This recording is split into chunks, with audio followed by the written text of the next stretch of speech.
সুপ্রিয় শিক্ষার্থী, আসসালামু আলাইকুম। কৃষি বিশ্ববিদ্যালয় কলেজের অনলাইন পেজ থেকে তোমাদের সকলকে সুস্বাগতম। আজকে আবার অনলাইন ক্লাসের কার্যক্রমের ধারাবাহিকতায় জিন তত্ত্বে ম্যান্ডেলের দ্বিতীয় সূত্রের ব্যতিক্রম নিয়ে আমরা আলোচনা করতেছিলাম। সেই ক্ষেত্রে আমরা আজকে টপিকটি পলিজেনিক ইনহেরিটেন্স এই বিষয়টি নিয়ে আমরা সাজিয়েছি। আজকে আমরা ম্যান্ডেলের দ্বিতীয় সূত্রের অর্থাৎ ডাইহাইব্রিড ক্রসের ক্ষেত্রে যে আমরা পলিজেনিক ইনহেরিটেন্স এর কারণে ম্যান্ডেলের দ্বিতীয় সূত্রটি ফিনোটাইপিক অনুপাত 9:3:3:1 অনুপাতটি পরিবর্তিত হয়ে কেন 1:4:6:4:1 আকারে প্রকাশিত হয় এই বিষয়টি নিয়ে আমরা আলোচনা করব। আশা করি তোমরা আমার সাথে থাকবে এবং রেসপন্স করবে। তোমরা যে যে লাইভের সাথে যুক্ত হয়েছো, কোন সেকশন থেকে যুক্ত হয়েছো, অবশ্যই তোমরা কমেন্টস বক্সে তোমাদের সেকশন এবং রোল নাম্বারটি অবশ্যই লিখবে এবং তোমরা তোমাদের নিজ নিজ ওয়ালে এই ক্লাসটি শেয়ার দিয়ে রাখতে পারো পরবর্তীতে এটা পাওয়ার জন্য। ওকে, তোমাদেরকে আমরা সরাসরি ক্লাসে চলে যাচ্ছি। তোমাদেরকে নিয়ে আমরা আজকে আলোচনা করব পলিজেনিক ইনহেরিটেন্স। গত ক্লাসে আমরা ম্যান্ডেলের দ্বিতীয় সূত্রের ক্ষেত্রে পরিপূরক জিন এবং অ্যাপিস্টেসিস এই দুটি বিষয়ে আমরা আলোচনা করেছিলাম। আজকে আমরা সাজিয়েছি পলিজেনিক ইনহেরিটেন্স নিয়ে। পলিজেনিক ইনহেরিটেন্স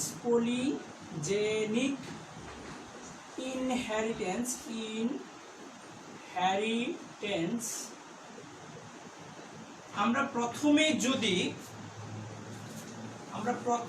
যদি পলিজেনিক ইনহেরিটেন্স বিষয়টাকে নিয়ে একটু ব্যাখ্যা দিতে চাই, তাহলে দেখো তো কি দাঁড়ায় পলিজেনিক। আসলে পলি শব্দের অর্থ আমরা জানি যে পলি মানে কি? পলি মানে হচ্ছে বহু বা অনেক। পলি মানে হচ্ছে কি? বহু বা অনেক। আর জেনিক শব্দটি আসছে জিন শব্দ থেকে। আর হেরিটেন্স শব্দটি হচ্ছে বংশগতি। হেরিটেন্স শব্দটির অর্থ হচ্ছে কি? বংশগতি। তাহলে দেখো তো পলিজেনিক ইনহেরিটেন্স বিষয়টিকে যদি আমরা বিশ্লেষণ করি তাহলে অর্থটা কি দাঁড়াচ্ছে?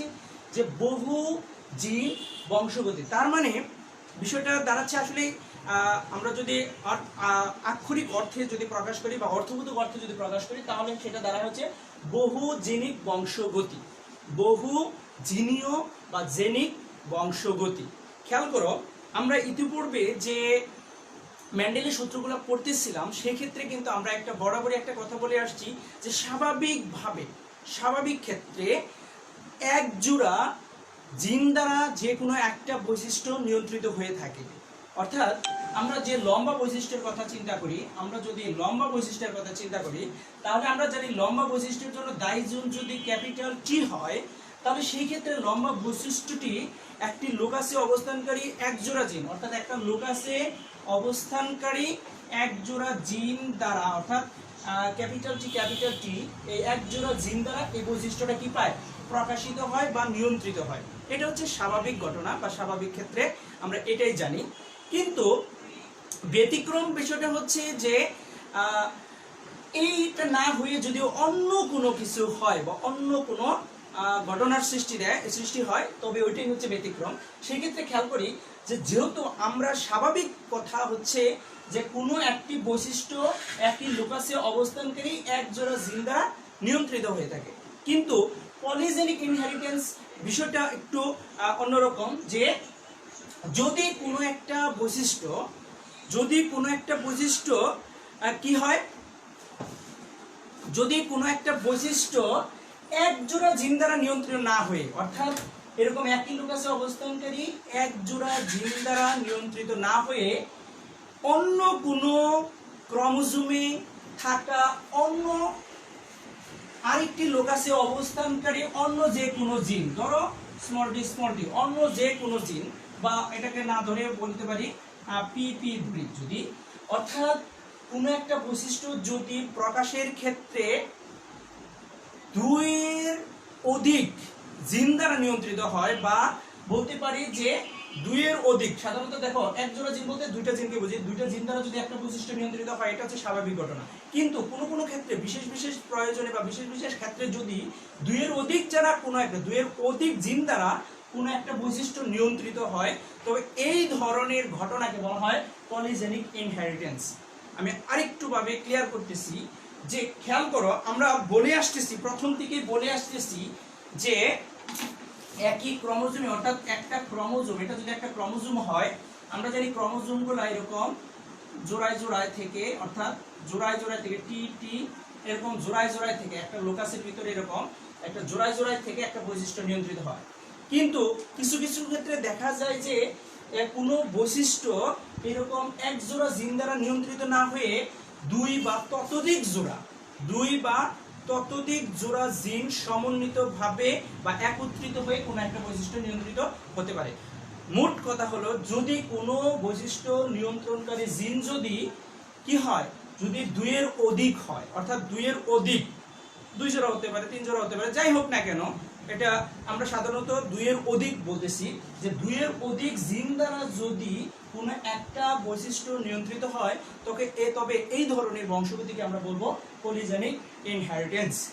এক্ষেত্রে আমরা একটু বিশেষ মনে রাখবো যে এই পলিজেনিক ইনহেরিটেন্সের ক্ষেত্রে কিন্তু এই জিন যে যুগল, অর্থাৎ দুইয়ের অধিক জোড়া জিন, অর্থাৎ এক জোড়া জিন একটা লোক আছে, আমরা জানি একটা লোকাসের মধ্যে দুটো জিন অবস্থান করে, অর্থাৎ এক জোড়া জিন অবস্থান করে একটা লোকাসের ভিতরে। কিন্তু এই ক্ষেত্রে আমরা বলতেছি যে দুইয়ের অধিক জোড়া জিন একত্রিত হয়ে একটা বৈশিষ্ট্য নিয়ন্ত্রণ করে, তাহলে বাকি দুইয়ের অধিক যে জিনগুলা থাকবে সেগুলা কিন্তু অন্য লোকাসে অবস্থান করবে এবং সেটা ভিন্ন ক্রোমোজোমেও হতে পারে। তাহলে আমরা বলতে পারি যে ভিন্ন ক্রোমোজোমে অবস্থানকারী পরস্পরের নন এলিলিক দুই জোড়া বা তার অধিক জোড়া জিন দ্বারা যদি কোনো একটি বৈশিষ্ট্য নিয়ন্ত্রিত হয়, এবং এই ধরনের বংশগতিকে আমরা বলবো পলিজেনিক ইনহেরিটেন্স। আশা করি ব্যাপারটা ক্লিয়ার হয়েছে। তাহলে কি বললাম আমি, যে যদি কোনো বৈশিষ্ট্য প্রকাশের ক্ষেত্রে দুই বা ততোধিক জোড়া জিন যদি একত্রিত হয়ে কোনো বৈশিষ্ট্যকে নিয়ন্ত্রণ করে, তবে এই ধরনের বংশগতিকে আমরা বলবো পলিজেনিক ইনহেরিটেন্স। এবার আসো পলিজেনিক ইনহেরিটেন্স বিষয়টা প্রথম কে এই বিষয়টা ব্যাখ্যা করেন। এটি 1910 সালের দিকে, কত সালে, 1910 সালের দিকে দুইজন বিজ্ঞানী, একজন সুইডিশ বিজ্ঞানী আরেকজন হচ্ছে আমেরিকান বিজ্ঞানী। সুইডিশ বিজ্ঞানী সুইডিশ বিজ্ঞানীর নাম হচ্ছে নিলসন, আর আমেরিকান বিজ্ঞানী ওনার নাম হচ্ছে E.M. ইস্ট। এই দুইজন বিজ্ঞানী তারা সর্বপ্রথম কোনো বৈশিষ্ট্যের ক্ষেত্রে যে দুইয়ের অধিক জিন একত্রিত হয়ে বৈশিষ্ট্য প্রকাশ করে থাকে এই বিষয়টি নিয়ে প্রথম ধারণা দেন এবং ব্যাখ্যা করেন। তবে কি দাঁড়ালো, যে পলিজেনিক ইনহেরিটেন্স এই বিষয়টি নিয়ে সর্বপ্রথম ধারণা দেন সুইডিশ বিজ্ঞানী নিলসন এবং আমেরিকান বিজ্ঞানী E.M. ইস্ট। তারা 1910 সালের দিকে সর্বপ্রথম পলিজেনিক ইনহেরিটেন্স বিষয়টি নিয়ে ব্যাখ্যা প্রদান করে থাকেন। পরবর্তীতে আমরা দেখতে পারি যে বিভিন্ন ক্ষেত্রে, বিশেষ করে মানুষের ক্ষেত্রেও পলিজেনিক ইনহেরিটেন্স দ্বারা অনেকগুলো বৈশিষ্ট্য নিয়ন্ত্রিত হয়। যেমন মানুষের উচ্চতা বলতে পারো, মানুষের উচ্চতা, মানুষের গায়ের বর্ণ, তারপরে মানুষের চোখের বর্ণ, তারপরে মানুষের ওজন, আচরণ, এই বিষয়গুলোও কিন্তু পলিজেনিক ইনহেরিটেন্সের সাথে সম্পৃক্ত। অর্থাৎ এই বিষয়গুলোর ক্ষেত্রে আমরা লক্ষ্য করি, দেখো একটা জিনিস তুমি নিজেই চিন্তা করতে পারো, যে আমরা অনেক সময় দেখে থাকি যে পিতা কিন্তু লম্বা, মাতা যদি খাটো হয়, এই ক্ষেত্রে সন্তান যদি দুইয়ের অধিক বা দুইটি বা তিনটি চারটি হয়, এক্ষেত্রে কিছু কিছু সন্তান আমরা দেখি মাঝারি সাইজের হতে পারে, কিছু সন্তান মাঝারি চাইতে একটু ছোট কিন্তু পিতা বা মাতার চাইতে ভিন্ন। আবার অনেক ক্ষেত্রে দেখে থাকি যে মাঝারি চাইতে একটু বড়, যা পিতার চাইতে একটু ছোট, এরকমও কিন্তু হয়ে থাকে। তাহলে দেখো একই পিতা মাতার দেহের মানে সন্তানদের মধ্যে উচ্চতার ভিন্নতা লক্ষ্য করা যায়। এই ক্ষেত্রে কিন্তু পলিজেনিক ইনহেরিটেন্স দ্বারা এই উচ্চতাটা নিয়ন্ত্রিত হয়। বা দেহের গায়ের বর্ণের ক্ষেত্রে আমরা দেখি যে নিগ্রো যে আছে আফ্রিকান নিগ্রো এবং শ্বেতকায় ব্যক্তিদের মধ্যে বিবাহ বন্ধনে আবদ্ধ হলে তাদের সন্তান এক্ষেত্রে মাঝারি বর্ণের অর্থাৎ দুটার মাঝামাঝি একটা বর্ণ প্রকাশ করতে পারে। এছাড়াও এই মাঝারি চেয়ে একটু বেশি কালো হতে পারে বা মাঝারি চেয়ে একটু বেশি ফর্সা হতে পারে, এরকম কিন্তু বিভিন্ন ধরনের বৈশিষ্ট্য প্রকাশিত হতে পারে। তাহলে এই ব্যাপারগুলো আসলে পলিজেনিক ইনহেরিটেন্স দ্বারাই নিয়ন্ত্রিত হয়। আজকে আমরা এই বিষয়টি নিয়ে ব্যাখ্যা দেব। এই ক্ষেত্রে 1913 সালে বিজ্ঞানী সিবি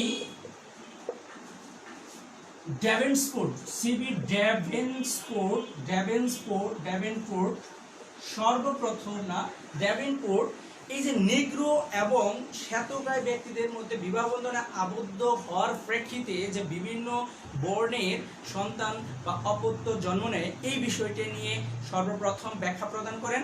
আমরা সেই ব্যাখ্যাটি নিয়ে আজকে আলোচনা করব যে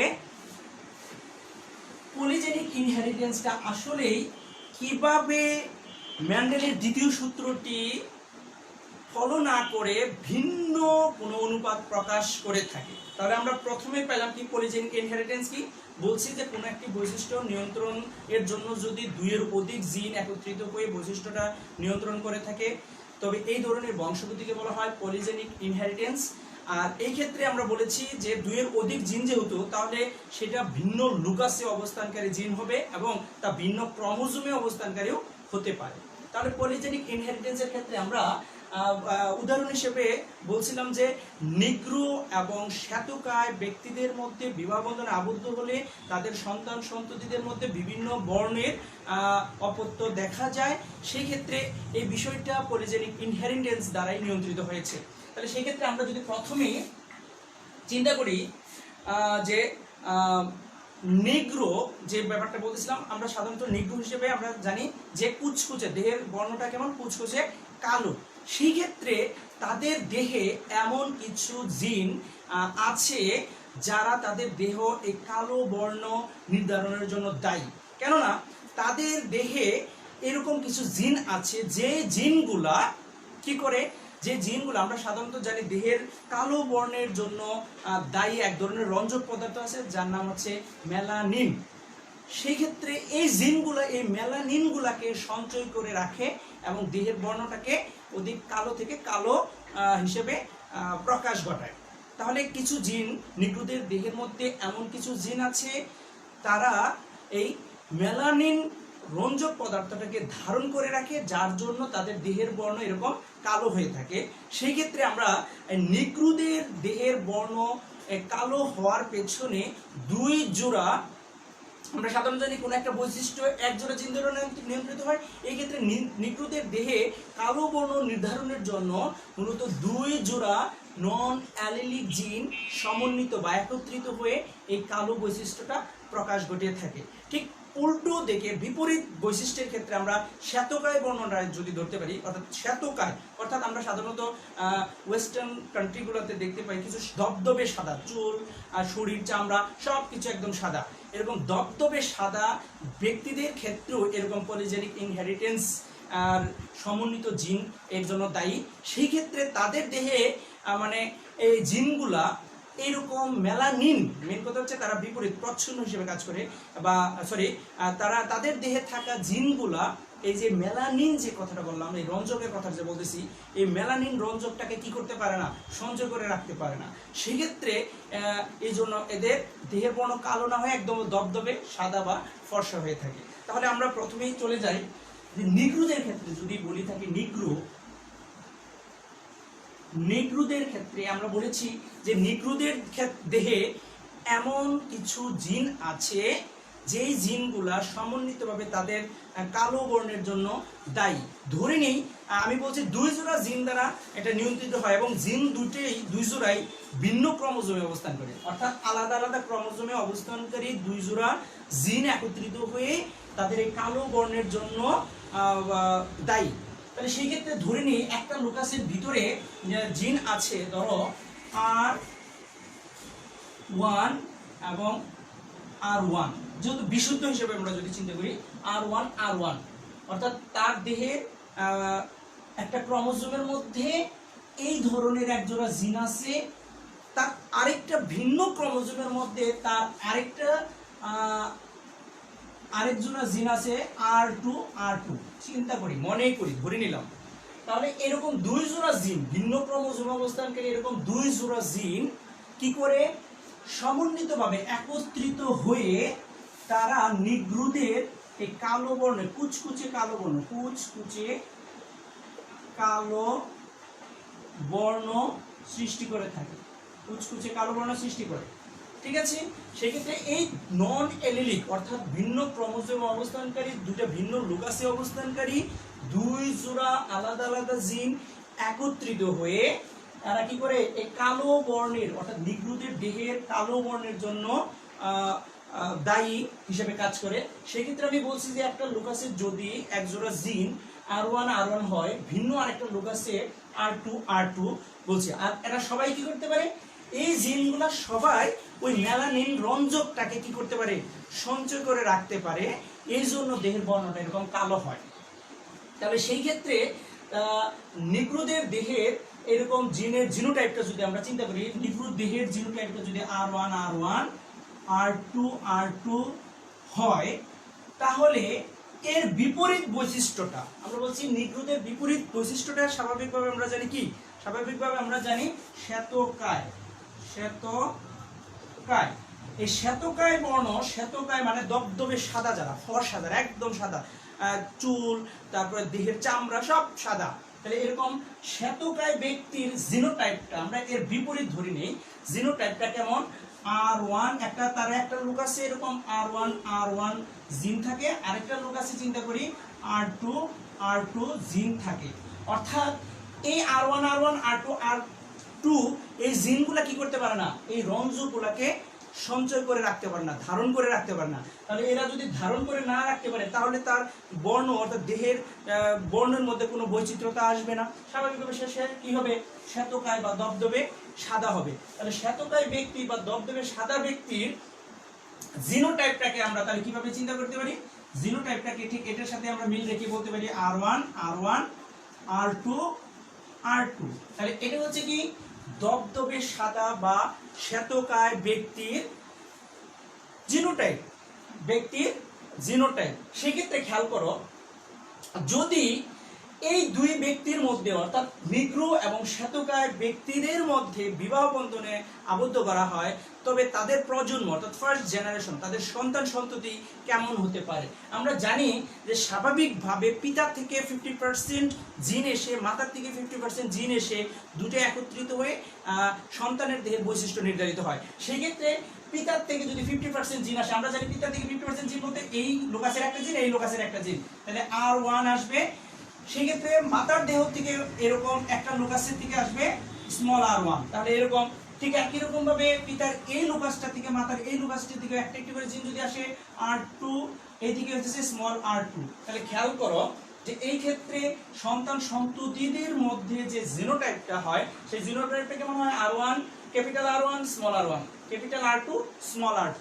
তাহলে এরকম ক্ষেত্রে দেখো একটা জিন এই ক্ষেত্রে, আরেকটা জিন এই ক্ষেত্রে, দুইটা দেখো কালো বর্ণ সঞ্চয় করার মতো দায়ী জিন আছে, আর দুইটা জিন আছে যারা কালো বর্ণ অর্থাৎ ওই যে মেলানিন সঞ্চয় করে রাখতে পারে না এরকম দায়ী জিন। তাহলে সেই ক্ষেত্রে এদের জিনোটাইপটা কেমন হতে পারে, এদের জিনোটাইপটা যদি এরকম, এদের বৈশিষ্ট্যটা কেমন হবে খেয়াল করো। দেখো চারটা জিন, এই ক্ষেত্রে আরেকটা জিনিস মনে রাখবে, পলিজেনিক ইনহেরিটেন্সের ক্ষেত্রে আমরা লক্ষ্য করি যে কয়টা জিন সর্বোচ্চ পরিমাণে যেটা বেশি থাকবে ওই বৈশিষ্ট্যটাই বেশি প্রকাশ পাবে। মনে রাখবা যে এই ক্ষেত্রে কোনো প্রকট প্রচ্ছন্ন বলে কোনো কিছু নেই, কারণ প্রকট প্রচ্ছন্ন এখানে থাকবে না, এখানে যে জিনের সংখ্যা বেশি থাকবে, অর্থাৎ সেই ক্ষেত্রে যদি যে জিনটার পরিমাণ অর্থাৎ তার মধ্যে যে বৈশিষ্ট্যের জিনটার পরিমাণ বেশি থাকবে তার মধ্যে ওই বৈশিষ্ট্যটা তত বেশি আকারে প্রকাশ করবে। সেক্ষেত্রে ধরো এক ব্যক্তির মধ্যে যদি 4টি ক্যাপিটাল R অর্থাৎ 4 জনই যদি রঞ্জক কণাগুলা ধারণ করে, তাহলে সেই ক্ষেত্রে স্বাভাবিকভাবে বুঝতে পারতেছো যে মেলানিনটা সে বেশি ধারণ করবে, তাহলে তার দেহের বর্ণটা স্বাভাবিকভাবে বেশি কুচকুচে কালো হবে। ঠিক একই রকম ভাবে যদি এখানে যেমন এই ক্ষেত্রে আমরা দেখলাম যে কি দুইটা ক্যাপিটাল R মানে দুইটা জিন কি করতে পারে, সঞ্চয় করতে পারে, আর বাকি দুইটা জিন সঞ্চয় করতে পারে না, স্বাভাবিকভাবে এর চেয়ে অর্ধেক, তাহলে এর চেয়ে যদি অর্ধেক হয়। আবার একই ক্ষেত্রে দেখো সাদাদের তুলনায় যে সাদাদের 4টাই কি কেউ সন্দেহ করতে পারে না, কিন্তু এই ক্ষেত্রেও অর্ধেক। তার মানে এটা মিডল পয়েন্ট হচ্ছে এটা, আর এটারও মিডল পয়েন্ট এটা, অর্থাৎ নিগ্রোদের মিডল এটা, শ্বেতকায়দেরও মিডল এটা। তার মানে দুইটার মাঝামাঝি একটা বর্ণ প্রকাশ করবে। তাহলে নিগ্রো এবং শ্বেতকায় ব্যক্তিদের মধ্যে বিবাহ বন্ধন আবদ্ধ হলে সন্তান যে বৈশিষ্ট্য প্রকাশ করবে তা সেটা হবে কি, মানে নিগ্রো বা কুচকুচে কালো এবং শ্বেতকায় বর্ণের মাঝামাঝি একটা বর্ণ, অর্থাৎ বলতে পারি আমরা যে দুটার মাঝামাঝি সংমিশ্রিত একটা বর্ণ, সেটাকে বলা হয় মিউলেটু। সেটাকে বলা হয় কি, মিউলেটু। মিউলেটু বর্ণ, এটা একটা বর্ণ মিউলেটু, অর্থাৎ শ্বেতকায় এবং কালো বা নিগ্রো এই দুটার মাঝামাঝি যে বর্ণটা, এই বর্ণটাকে আমরা সাধারণত জানি মিউলেটু বর্ণ হিসাবে। তাহলে মিউলেটু বর্ণ হবে কোনটা, অর্থাৎ শ্বেতকায় ব্যক্তি এবং নিগ্রো ব্যক্তির মধ্যে যদি বিবাহ বন্ধন আবদ্ধ হয়, তাহলে প্রথম জেনারেশনে তাদের সন্তানগুলা কেমন হবে, মিউলেটু প্রকৃতির হবে, অর্থাৎ মাঝামাঝি বর্ণের হবে। যেটা আমরা তোমরা অনেক সময় প্রশ্ন করে থাকো যে, বা উত্তর নিজেরাই বলে থাকো যে স্যার লম্বা ব্যক্তি এবং খাটো ব্যক্তির মধ্যে যদি বিবাহ বন্ধন আবদ্ধ হয় তাহলে সন্তান কেমন হবে, তোমরা বলো স্বাভাবিকভাবে যে স্যার মাঝারি হবে। তাহলে এই যে মাঝারি হওয়া, তাহলে এটা কিন্তু পলিজেনিক ইনহেরিটেন্সের ব্যাপার। তাহলে এই যে মাঝারি হওয়া, তাহলে ঠিক একই রকম ভাবে কালো এবং শ্বেতকায়ের মধ্যে যদি কোনো বর্ণ হয় সেটা হচ্ছে মিউলেটু বর্ণ, অর্থাৎ হাইটের ক্ষেত্রে যদি মাঝারি, এটাও ক্ষেত্রে দিয়ে মাঝারি বর্ণটা হবে। ঠিক আছে, তাহলে সেক্ষেত্রে তোমরা ব্যাপারটা কি ক্লিয়ার কিনা তোমরা অবশ্যই কমেন্টস করে আমাকে জানাও, এবং তোমরা আমার কথা স্পষ্টভাবে শুনতে পারতেছো কিনা, এবং তোমরা ব্যাপারটা নিয়ে বুঝতে পারতেছো কিনা, পলিজেনিক ইনহেরিটেন্সটা আসলে আমি কি বোঝাইতে চাইছি সেটা বুঝছো কিনা তোমরা আমাকে অবশ্যই কমেন্টস করে জানাও। যদি কারো কোনো সমস্যা থাকে তাও জানাও, আমি অবশ্যই সেটা ক্লিয়ার করার চেষ্টা করব।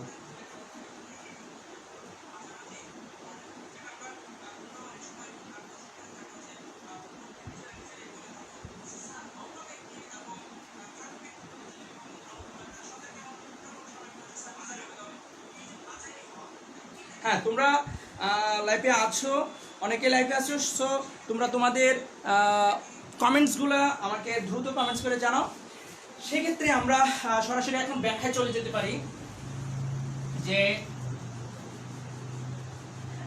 পলিজেনিক ইনহেরিটেন্সের ক্ষেত্রে আমরা বলছি যে নিগ্রো তথা কুচকুচে কালো যে বর্ণধারী ব্যক্তি, অর্থাৎ নিগ্রো ব্যক্তি এবং শ্বেতকায় ব্যক্তিদের মধ্যে যদি বিবাহ বন্ধন আবদ্ধ হয়, তবে তাদের সন্তান সন্ততিটা কেমন হচ্ছে আমরা একটু লক্ষ্য করে দেখি। যে আমরা পিতামাতা ঠিক একই রকম ভাবেই করবো, আগের ঘটনাগুলোর মাধ্যমেই করবো। পিতামাতার সাইনটা যদি পিতার সাইনটা এটা হয়, মাতার সাইন আমরা জানি এটা, সেই ক্ষেত্রে ফিনোটাইপটা, ফিনো মানে বাহ্যিক বৈশিষ্ট্যটা আমরা কেমন নিচ্ছি, বাহ্যিক বৈশিষ্ট্য আমরা নিচ্ছি নিগ্রো ব্যক্তি, নিগ্রো অর্থাৎ কুচকুচে কালো যে ব্যক্তিটা নিগ্রো ব্যক্তি, এবং কেমন ব্যক্তি, দবদবে ফর্সা সাদা ব্যক্তি, যেটাকে আমরা সাদা ব্যক্তি বলি বা শ্বেতকায় বলি। শ্বেতকায় ব্যক্তিদের মধ্যে যদি বিবাহ বন্ধন আবদ্ধ হয় তাহলে কি হচ্ছে, তাহলে এটা যদি তার বাহ্যিক বৈশিষ্ট্য হয় সে কেমন, নিগ্রো। আর এর বাহ্যিক বৈশিষ্ট্য কেমন, মাতার বাহ্যিক বৈশিষ্ট্য কেমন, সে দবদবে সাদা শ্বেতকায়। তাহলে জিনোটাইপগুলো কেমন, দেখো একটু আগে আমরা যেটা বলে আসছি জিনোটা কেমন, নিগ্রো ব্যক্তি। আমি বলছি নিগ্রো ব্যক্তিটা সেই যার ভিন্ন লোক আছে, দুই জোড়া যে জিনটা বৈশিষ্ট্য নিয়ন্ত্রণ করতেছে, এই দুই জোড়া জিনই কি করতে পারবে, মেলানিন রঞ্জকটাকে ধারণ করতে পারবে। তাহলে ওই রকম জিনগুলোকে আমরা ধরে নিছি যে ধরি R1 একটা লোকাসের মধ্যে থাকা জিন, আরেকটা লোকাসের মধ্যে থাকা ধরি R2, এরা সবাই কি করতে পারে, মেলানিন রঞ্জকটাকে ধারণ করতে পারে। সেক্ষেত্রে এরকম জিনোটাইপধারী ব্যক্তি এবং শ্বেতকায় ব্যক্তি জিনোটাইপটা কি, এটার বিপরীত মানে কি, যারা মেলানিন রঞ্জকটাকে ধারণ করতে পারে না, টোটালি পারে না, সেই ক্ষেত্রে তারা কেমন, তাহলে সেটা হচ্ছে স্মল r1 ধরে একটা লোকাসের মধ্যে এরকম, আরেকটা লোকাসের মধ্যে আছে R2, অর্থাৎ এরা ভিন্ন লোকাসের থেকে সমন্বিতভাবে এই বর্ণটা প্রকাশ করতেছে, এরা ভিন্ন লোকাসের থেকে সমন্বিতভাবে এই বর্ণটা প্রকাশ করতেছে। এরা মেলানিন রঞ্জককে ধারণ করতে পারে, যেহেতু চারটাই ধারণ করতে পারে, তাহলে এরা সর্বোচ্চ কালো। আর এখানে চারটার মধ্যে কেউ ধারণ করতে পারে না, এরা মানে একদম কালো না, একদম দবদবে সাদা বা একদম ফর্সা, যেটাকে আমরা বলি একদম শ্বেতকায় যেটা বলি। তাহলে এইরকম ব্যক্তি দ্বয়ের মধ্যে যদি বিবাহ বন্ধন আবদ্ধ হয়, তাদের অপত্যগুলোর ক্ষেত্রে কি হতে পারে খেয়াল করো। এই ক্ষেত্রে এর গ্যামিট কেমন হবে, এর গ্যামিট কেমন হবে বলো তো, এর গ্যামিটটা কেমন হবে? আমরা জানি যেহেতু ভিন্ন লোকাসে থাকা, এটা দুইটা বৈশিষ্ট্য চিন্তা যদি করি, ভিন্ন লোকাসে আছে, তাহলে ভিন্ন লোকাসে থাকা গ্যামিটটা কেমন হবে? এই R1 এবং R2 এটা নিয়ে একটা গ্যামিট, অর্থাৎ দুইটা ভিন্ন লোকাসে থাকা একটা একটা করে জিন নিয়ে একটা গ্যামিট। ঠিক একই রকম ভাবে দুইটা ভিন্ন ক্রোমোজোমে থাকা, অর্থাৎ দুইটা ভিন্ন ক্রোমোজোমে থাকা এই ক্ষেত্রে r1 r2 নিয়ে একটা গ্যামিট। তাহলে এই দুই গ্যামিটের মধ্যে এটা কোন গ্যামিট, এটা যদি স্ত্রী গ্যামিট হয় তাহলে সেই ক্ষেত্রে নিষেকের ক্ষেত্রে কিটা হবে, এটা আর এটা যদি নিষেক হয় তাহলে F1 জেনারেশন আসবে। আমরা জানি F1 জন্য বা ফার্স্ট জেনারেশনের জিনোটাইপ আসবে প্রথম। জিনোটা কেমন আসবে? আমরা জানি যে r1 নিয়ে একটা বৈশিষ্ট্যের একটা লোকাস গঠন হবে, r1 আর r1 নিয়ে একটা লোকাস গঠন হবে, আরেকটা লোকাস কি হবে r2 নিয়ে আরেকটা লোকাস গঠন হবে। আর এই দুই লোকাস সমন্বিতভাবে একটা বৈশিষ্ট্য প্রকাশ করবে, সেই বৈশিষ্ট্যটা আমরা ফিনো হিসেবে জানি। তাহলে ফিনোটার ক্ষেত্রে দেখো এই ক্ষেত্রে আমরা বলছি এখানে কয়টা আর আছে, একটা দুইটা, ক্যাপিটাল আর আছে দুইটা, স্মল আর আছে দুইটা। খেয়াল করো সেই ক্ষেত্রে আমরা জানি যে ক্যাপিটাল আর গুলা কি করে মেলানিনকে সঞ্চয় করে রাখে, এরা কালো বর্ণের জন্য দায়ী। সেই ক্ষেত্রে দেখো এখানে চারটা ছিল, এখানে দুইটা, আর দুইটা বাকি দুইটা কি সাদা। আমি বলছি এদের প্রকট প্রচ্ছন্ন বলে কোনো কথা নাই, এই ক্ষেত্রে কিন্তু সবাই সমপ্রকট হিসেবে কাজ করতে পারে। সেই ক্ষেত্রে দুইটা সাদার জন্য টানবে আর দুইটা কি করবে, দুইটা কালোর জন্য টানবে। দেখো তোমরা যখন অনেকে আর্ট করে থাকো, তোমরা কালো এবং সাদা দুইটা বর্ণকে যদি দুইটা কালারকে যদি মিক্স করো তাহলে স্বাভাবিকভাবে সেটা কিন্তু একটা ভিন্ন কালার, অ্যাশ কালার বা একটা স্বাভাবিক একটু নিগ্রুদের সাথে স্বাভাবিকভাবে একটু হালকা কালো, আর শ্বেতকায়দের সাথে ফর্সার দিকে একটু বেশি কালো, এরকম দুইটার মাঝামাঝি একটা কালার সৃষ্টি হয়। ঠিক একই রকম ভাবে এই ক্ষেত্রে যেহেতু দুইটা কালো বর্ণ সঞ্চয় করে আর দুইটা সাদা বর্ণ মানে সঞ্চয় করে না, তাহলে দুইটার মাঝামাঝি একটা বর্ণ নির্ধারিত হয়, আর সেটাকে আমরা বলতেছি মিউলেটু। সেটার নাম কি? মিউলেটু বর্ণের ব্যক্তি। তাহলে মিউলেটুটা স্বাভাবিক হচ্ছে যে নিগ্রুতের চাইতে কালো, আর শ্বেতকায়দের সাথে কি নিগ্রুতের চাইতে কালো না, নিগ্রুতের চেয়ে ফর্সা, শ্বেতকায়দের চেয়ে কালো, দুটার মাঝামাঝি একটা বর্ণ।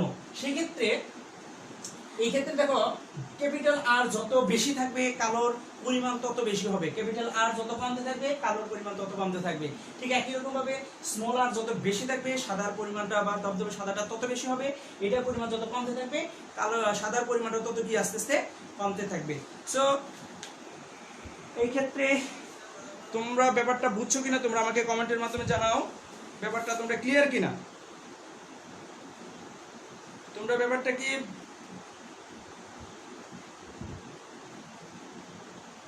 হ্যাঁ ব্যাপারটা বুঝছো? আফরিন জাহান আলো, হ্যাঁ বুঝেছি স্যার।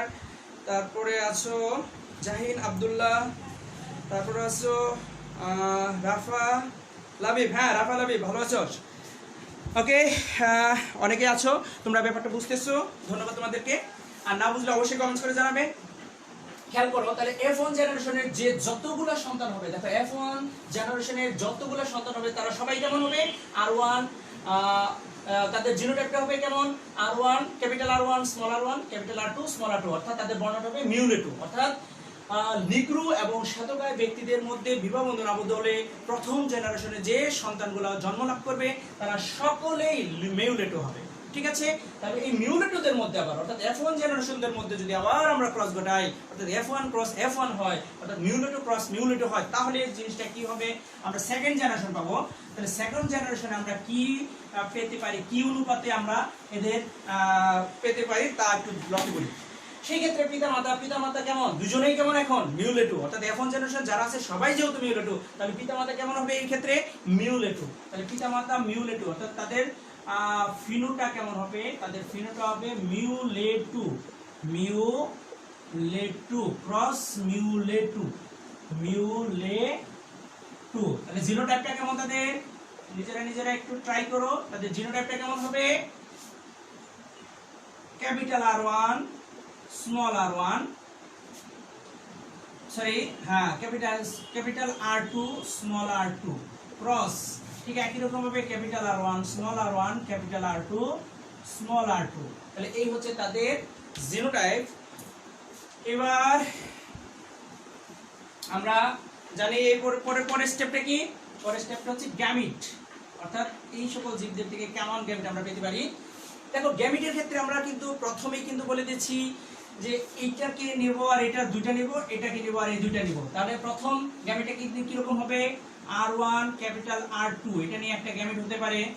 ঠিক একই রকম ভাবে R1 স্মল r2 নিয়ে একটা গ্যামেট হতে পারে। ঠিক একই রকম ভাবে এইটাকে নিয়ে আবার এই দুইটার সাথে করব, স্মল r1 ক্যাপিটাল R2 নিয়ে একটা গ্যামেট হতে পারে, স্মল r1 স্মল r2 নিয়ে একটা গ্যামেট হতে পারে। তাহলে এই ব্যক্তির দেহ থেকে যে ধরনের গ্যামেটগুলো হবে তারা এরকম হওয়ার একটা পসিবিলিটি আছে। ঠিক একই রকম ভাবে মায়ের দেহে যে গ্যামেটগুলো তৈরি হবে তারাও একই রকম, যেহেতু জেনোটাইপ, তাহলে তাদের গ্যামেটটাও একই রকম হবে। তাহলে ক্যাপিটাল R1 ক্যাপিটাল R2 নিয়ে একটা gamete, capital R1 small r2 নিয়ে একটা গ্যামেট। ঠিক একই রকম ভাবে স্মল r1 ক্যাপিটাল R2 নিয়ে একটা gamete, small r1 small r2 নিয়ে একটা গ্যামেট। তাহলে এই ধরনের গ্যামেটগুলো হবে। এবার এই গ্যামেটগুলোর সম্ভাবনা আছে এদের সবার সাথেই কি হওয়ার, সংযুক্ত হওয়ার। অর্থাৎ এই গ্যামেটটারও যেরকম সম্ভাবনা আছে চারটার সাথে সংযুক্ত হওয়ার, এই গ্যামেটটারও ঠিক একই রকম ভাবে চারটা, এই গ্যামেটটা চারটা। এভাবে আমরা সেকেন্ড জেনারেশনে মোট 16টি সম্ভাবনা দেখতে পাই, আর তা নিয়ে আমরা একটা চেকার বোর্ড তৈরি করতে পারি। চলো আমরা চলে যাই, চেকার বোর্ডটা কেমন হবে তাহলে।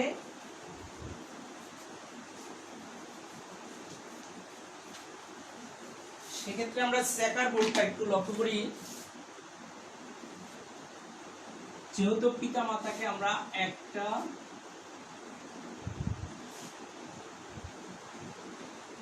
এই ক্ষেত্রে এটাকে আমরা পিতার সাইন দ্বারা এইদিকে পিতার গ্যামেটগুলো বসাবো, আর এইদিকে মাতার গ্যামেটের সাইন দিয়ে আমরা এইদিকে মাতার গ্যামেটগুলো বসাবো। ঠিক আছে, তাহলে সেই ক্ষেত্রে পিতার গ্যামেট আমরা যেহেতু 4 ধরনের পাইছি, এক ধরনের গ্যামেট, দুই ধরনের, এই 4 ধরনের গ্যামেট পেয়েছি। ঠিক একই রকম ভাবে মাতার গ্যামেট 4 ধরনের পাইছি, একটা, দুইটা, এই 4টা। তাহলে সেই ক্ষেত্রে আমরা 4 ধরনের গ্যামেট পেতে পারি। পিতার গ্যামেট 4 ধরনের কি রকম পাইছি, capital R1 capital R2 capital R1 small r2। ঠিক একই রকম ভাবে small r1 capital R2 small r1 small r2।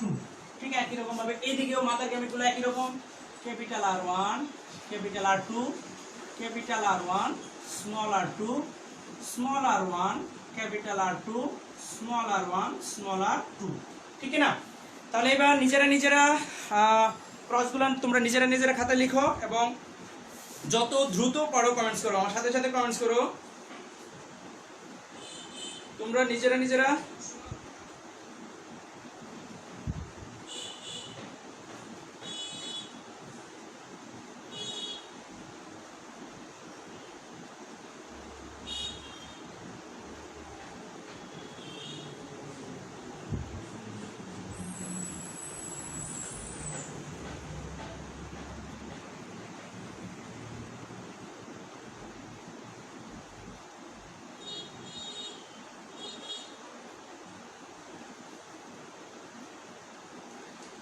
হ্যাঁ, তোমরা সবাই কমেন্টস করছো, অনেকেই কমেন্টস করেছো। সো আমরা দেখতে পাচ্ছি তোমরা নিজেরা কমেন্টস করো। হ্যাঁ, খাতায় লিখেও কমেন্টস বক্সে তোমরা ছবি তুলে আমাকে পাঠাইতে পারো। খাতায় লিখে কমেন্টস বক্সে ছবি তুলে আমাকে পাঠাইতে পারো। এখানে লিখছো, ওকে। তাহলে আমি নিজে করি, দেখো তোমাদের সাথে মিলে কিনা। তাহলে R1, এই R1 কে নিয়ে একটা R1 R2 R2। ঠিক একই রকম ভাবে এই ক্ষেত্রে R1 capital R2 small r2। আবার দেখি আমরা capital R1 small r1 capital R2 small capital R2। ঠিক একই রকম ভাবে এইদিকে আমরা দেখি capital R1 small r1 capital R2 small r2। এটার ক্ষেত্রে আমরা কি দেখতে পারি, দেখো তো, capital R1 capital R2 small r2। এটার ক্ষেত্রে আমরা দেখি capital R1 small r2 small r2। এই ক্ষেত্রে দেখো কি হয়, capital R1 small r1 capital R2 small r2। এটার ক্ষেত্রে কি হয়, তোমাদের এগুলো মিলতেছে কিনা তোমরা একটু লক্ষ্য করো। না মিললে তুমি দেখো যে কোন জায়গায় তুমি ভুল করেছো। এই ক্ষেত্রে দেখো R1 capital R1 small r2 small r2, ঠিক একই রকম ভাবে আমরা এটার সাথে ক্রস গোটাই capital R1 capital R2 capital R2। এটার ক্ষেত্রে কি হয় তাহলে ক্যাপিটাল R1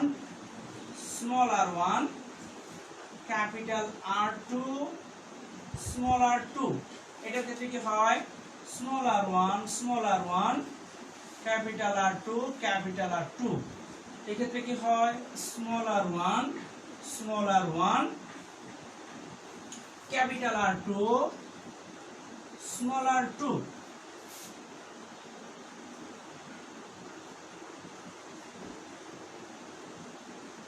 আমরা এটার ক্ষেত্রে একটু লক্ষ্য করি R1, ঠিক আছে আশা করি ওকে। আমরা এটার ক্ষেত্রে লক্ষ্য করি capital R1 capital R2 small r2। এটার ক্ষেত্রে কি হয় capital R1 small r1 small r2। এটার ক্ষেত্রে কি হয় small r1 capital R2 small r2। এটার ক্ষেত্রে কি হয় small r1 small r2 small r2। তাহলে আমরা এই ধরনের ক্রসগুলো পেয়ে থাকি। তোমরা দেখো তোমাদের ক্রসের সাথে আমি যে বোর্ডে ক্রসগুলো করেছি এটা ঠিক আছে কিনা, আর তোমরা যারা যারা খাতায় ক্রস করেছো তারা অবশ্যই সেই ছবি তুলে আমার এখানে কমেন্টস বক্সে কমেন্টস করতে পারো। ওকে, তারপর আমরা এই ক্ষেত্রে ফিনোটাইপটা অর্থাৎ এই জিনোটাইপগুলো আমরা দেখতে পাবো সেকেন্ড জেনারেশনে এসে। এর ফিনোটাইপগুলো তাহলে কিরকম হয় খেয়াল করো।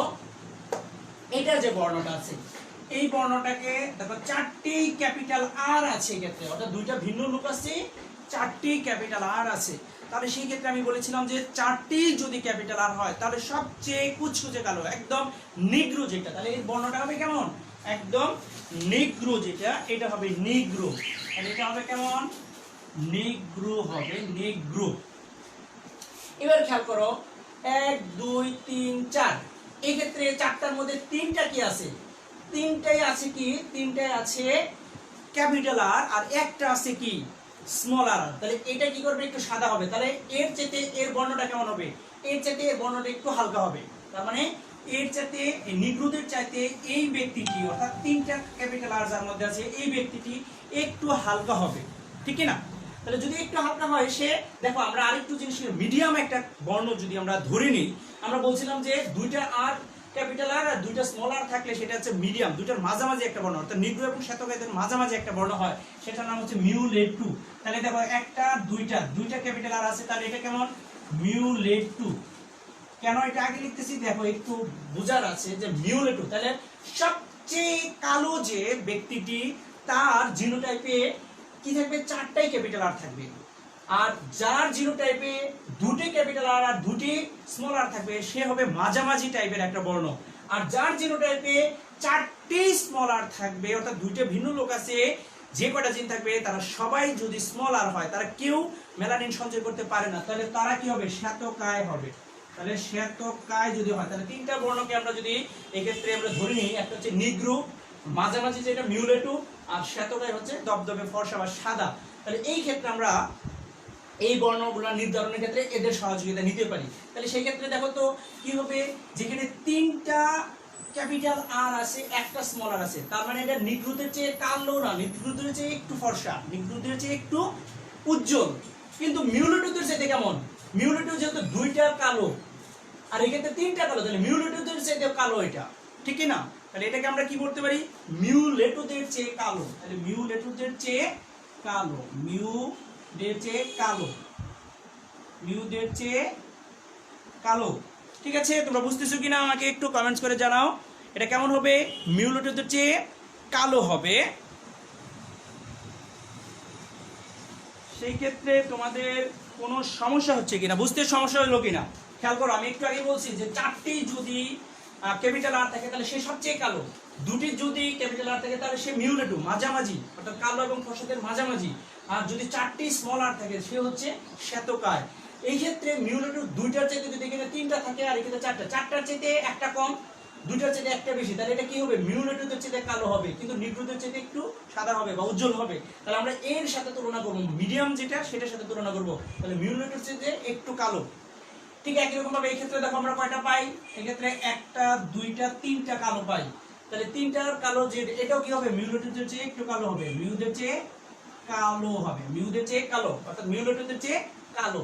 এটার ক্ষেত্রে কি হবে দেখো তো? 1 2 3, এই ক্ষেত্রে এটা মিউলেটুদের চেয়ে কালো হবে, মিউদের চেয়ে কালো হবে, মিউদের চেয়ে বা মিউলেটুদের চেয়ে কালো হবে। এই ক্ষেত্রে দেখো দুইটা কালো আর দুইটা কি আছে? ফর্সা। তাহলে এটা স্বাভাবিকভাবে আমরা জানি দুইটা কালো আর দুইটা ফর্সা থাকলে এটা কি হবে বলো তোমরা? মিউলেটু হবে, মিউলেটু। এই ক্ষেত্রে দেখো একটা, দুইটা, দুইটা কালো, দুইটা ফর্সা, তাহলে এই ক্ষেত্রে এটাও মিউলেটু, মিউলেটু। তোমরা বুঝতেছো কিনা? তোমরা নিজেরা বলো তো এবার এটা কি হবে? তাহলে একটা, দুইটা, তিনটা, চারটা, এই চারটার মধ্যে একটা কালোর আছে। খেয়াল করো কয়টা কালোর আছে? একটা কালোর আছে, আর বাকি তিনটাই ফর্সা। তাই সেই ক্ষেত্রে কি মিউলেটুদের চেয়ে সে কালো হবে না ফর্সা হবে? খেয়াল করে, একটু আগে বলছি যত বেশি ক্যাপিটাল আর তত বেশি কালো। তাহলে মিউলেটুর দুইটা, তাহলে এই ক্ষেত্রে মিউলেটুর একটা আর আছে মাত্র, আর তিনটাই সাদা। তাহলে এটা কি মিউলেটুদের চেয়ে কি হবে বেশি?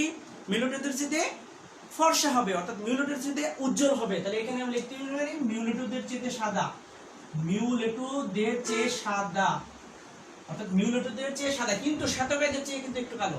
কারণ একটা শ্বেতকায়ের মধ্যে চারটাই স্মল আর, কিন্তু এই ক্ষেত্রে তিনটা স্মল আর একটা ক্যাপিটাল আর আছে। তার মানে শ্বেতকায়ের চেয়ে একটু কালো, মিউলেটুদের চেয়ে কি ফর্সা, একটু সাদা। এই ক্ষেত্রে আমরা দেখো 1 2 3, তিনটা ক্যাপিটাল আর, তাহলে মিউলেটুদের চেয়ে কালো, মিউদের চেয়ে কি কালো। এই ক্ষেত্রে দেখো একটা, দুইটা, এটা কি হবে? এটা মিউলেটু হবে, মিউলেটু। এই ক্ষেত্রে কয়টা? একটা, দুইটা, এটাও মিউলেটু। এক্ষেত্রে কি দেখো একটা কালো আর তিনটা হচ্ছে ফর্সা, তাহলে এটা মিউলেটুদের চেয়ে সাদা, মিউদের চেয়ে সাদা। এটা কেমন? এতে খেয়াল করো দুইটা কালোর দুইটা সাদা, তাহলে এটা মিউলেটু, মিউলেটু। এই ক্ষেত্রে দেখো একটা কালো তিনটাই সাদা, তাহলে এটা মিউলেটুদের চেয়ে সাদা, মিউদের চেয়ে সাদা। তাহলে এই ক্ষেত্রে কি তিনটা কালো, একটা কালো, তিনটা সাদা, এটাও মিউদের চেয়ে সাদা, মিউদের চেয়ে সাদা। তাহলে খেয়াল করো আমরা এই ক্ষেত্রে ফিনোটাইপ গুলো লিখে ফেলেছি। তাহলে আমরা অনুপাতিক হারে কিভাবে এসেছে তাহলে আমরা একটা খেয়াল করি। আমরা চারটা বর্ণ এখানে পাইছি, একটা হচ্ছে নিগ্রো, একটা পাইছি কেমন নিগ্রো অনুপাত, আরেকটা পাইছি মিউদের চেয়ে কালো, মিউদের চেয়ে কালো অনুপাত, আরেকটা পাইছি কি ডাইরেক্ট মিউলেটু পাইছি, মিউলেটু পাইছি। পাঁচটা বর্ণ পাইছি, সরি পাঁচটা বর্ণ পাইছি। আরেকটা মিউদের চেয়ে দেখি সাদা পাইছি, মিউদের চেয়ে সাদা পাইছি। আরেকটা কি পাইছি ডাইরেক্ট শ্বেতকায় পাইছি, শ্বেতকায়। তাহলে পাঁচটা আলাদা আলাদা বর্ণ পেয়েছি। সেক্ষেত্রে আমরা নিগ্রো কয়টা পাইছি? নিগ্রো একটা, দেখো বাকি আর কোনো নিগ্রো নাই। নিগ্রো পাইছি কয়টা? একটা। মিউদের চেয়ে কালো, অর্থাৎ মিউলেটুদের চেয়ে কালো কয়টা পাইছি? মিউলেটুদের চেয়ে কালো কারা? যাদের মধ্যে কি আছে মিউলেটুদের চেয়ে বেশি ক্যাপিটাল আর আছে, কিন্তু নিগ্রোদের চেয়ে একটা কম আছে। অর্থাৎ তিনটা ক্যাপিটাল আর যাদের মধ্যে আছে আর একটা স্মল আর যাদের মধ্যে আছে, তারা হচ্ছে মিউলেটুদের চেয়ে কালো। এরকম কয়টা পাইছি? একটা মিউদের চেয়ে কালো, দুইটা মিউদের চেয়ে কালো, তারপরে মিউদের চেয়ে কালো, তিনটা মিউদের চেয়ে কালো, মিউদের চেয়ে কালো কয়টা? তিনটা পাইছি।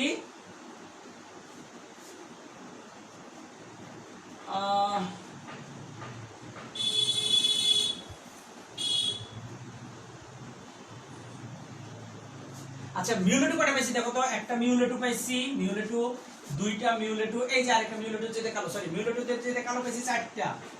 এবার মিউ কয়টা পাইছি? মিউলেটু 3 4, সরি 3 3 4 5 5, আর এই যে একটা 6টা মিউলেটু পাইছি কয়টা? 6টা। অনুপাত দেখো মিউদের চেয়ে সাদা কয়টা পাইছি? মিউদের চেয়ে সাদা, অর্থাৎ মিউলেটুদের চেয়ে সাদা।